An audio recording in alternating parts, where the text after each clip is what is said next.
Good morning. Good morning. Oh, very good. I'm working on my DJ skills in case arts advocacy just doesn't pan out. In case Norman Cook gives you a ring. I don't know who that is. Fat police. Yeah. Yep, I'm waiting for Norman to call me.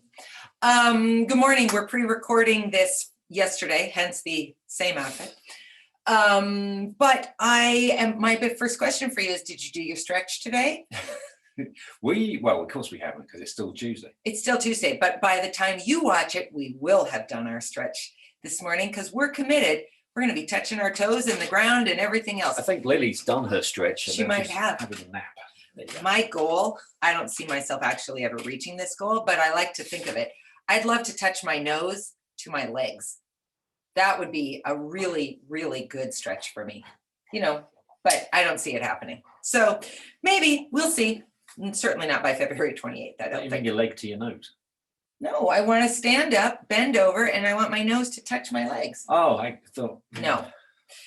Oh, Dr. Mary, so literal. All right. I wish Lily would lie the other way around so we can see her nice face. I mean, that's, It's true. Here's the butt end of my dog. It's all right. It's all right. Anyway, yes, moving on. Will you please read this little cartoon that my mom sent us on Monday after Daily Dose? Yes. Are we ready? I'm ready. Don't carry your mistakes around with you. Instead, place them under your feet and use them as stepping stones to rise above. One more time, please. Don't carry your mistakes around with you. Instead, place them under your feet and use them as stepping stones to rise above them. Actually, rise above them. To rise above your mistakes.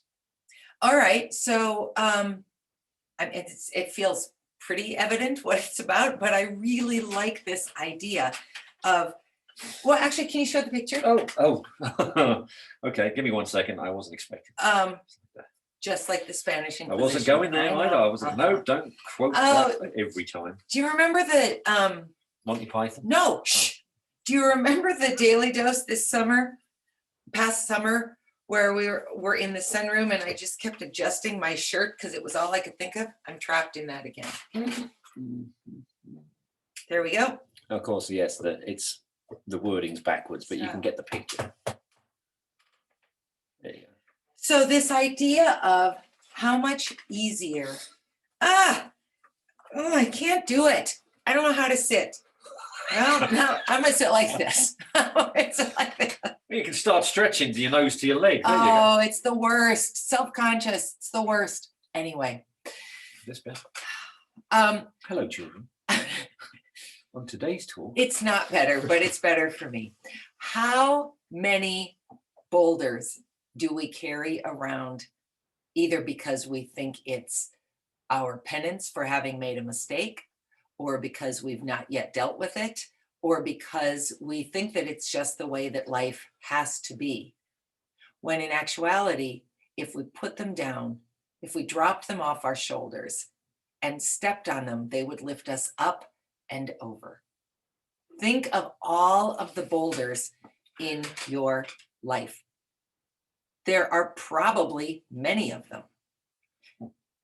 Go ahead. One of the most profound lessons I had to learn, and it was a tough one for me, is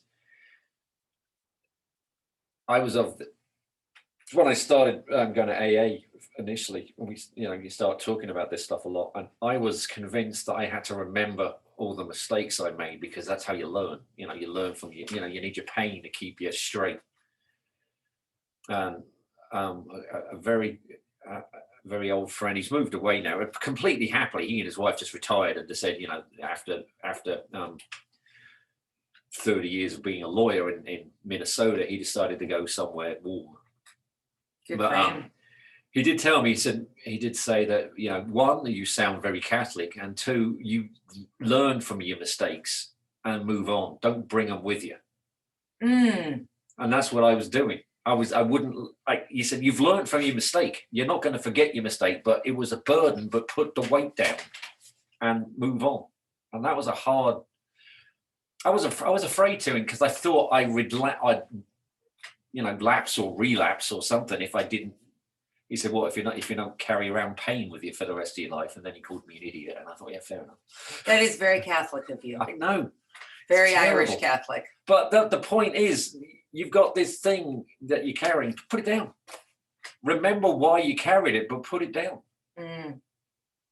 Do you know the beautiful short story, The Things They Carried, by a Minnesota author named Tim O'Brien? I don't, but you have told me about it. Oh my gosh. I haven't read it. It's a story of some soldiers in Vietnam and what they carried in their helmets, pictures and those kinds of things are in their pockets. And it's really remarkable. A lot of what we carry is emotionally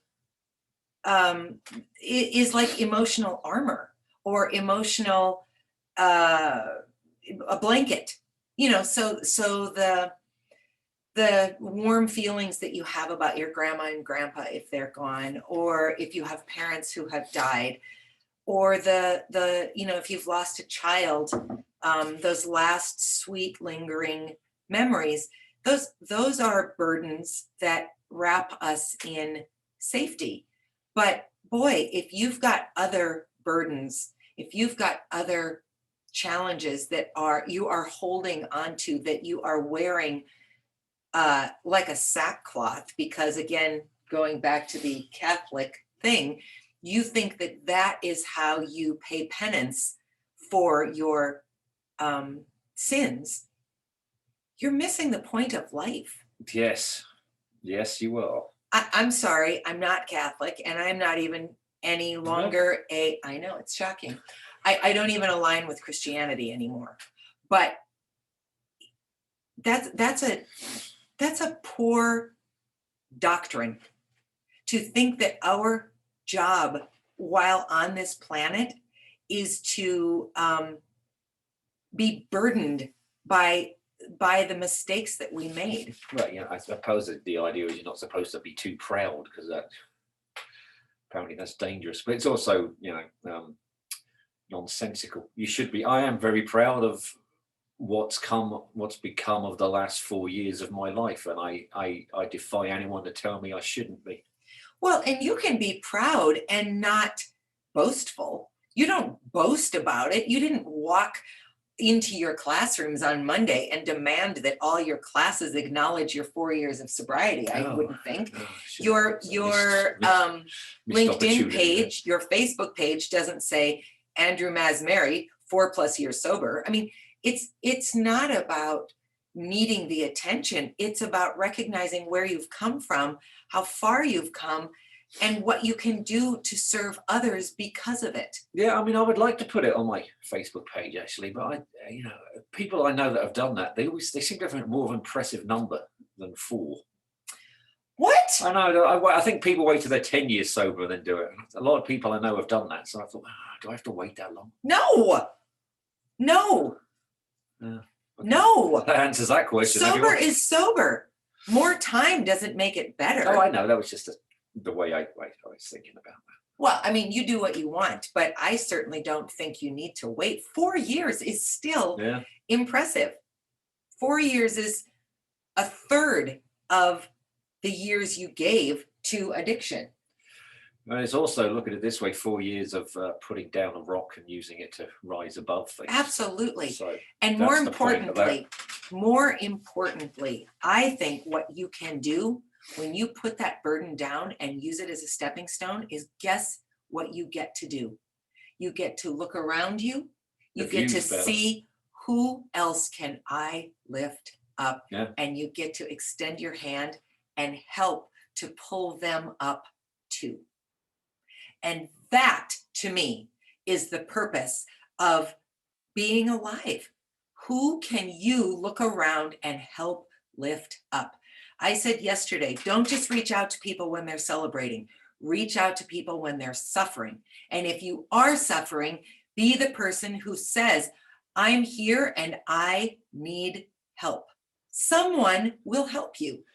Always only look down at someone if you're putting out a hand to help them up. And Yes. no, I don't know who said that, Doesn't matter. It's a great but idea. it's a great You're idea. not standing on the boulder of your past mistakes so that you can judge people. You're standing there so that you have a better view to see who really needs your help. I love that idea. I love that idea. Yeah. You know, after I had Quinn and started to process the struggles and challenges of having been an unwed, unplanned, pregnant young woman, then I was able to be a sounding board and a guide for a lot of other young women, not to judge them, not to tell them what to do, but just to be present while they walked through that dark place too. And then they turned around and did it for someone else. And I mean, it's that ripple effect is real and profound. And the only way that we will overcome all these things that we think are so secretive and so shameful is to acknowledge them, to ask for help, and then to offer help where we can. Yeah. Nice one. Yeah. So have a great Wednesday. Join us tomorrow. Lori Abbott is joining us on fantastic. Guest Thursday. Lori and I actually grew up in the same community. We didn't really know each other because she's a little bit older than I am. But Lori was on my personal systems disruption New Year's weekend retreat. And Lori has a pretty remarkable story. So we're really looking forward to talking with her tomorrow and sharing her thoughts and learning with you. So we'll see you tomorrow See you morning. tomorrow. at Don't forget 8:30. to stretch beforehand. Do your stretch. We'll see you tomorrow. See you Bye. tomorrow.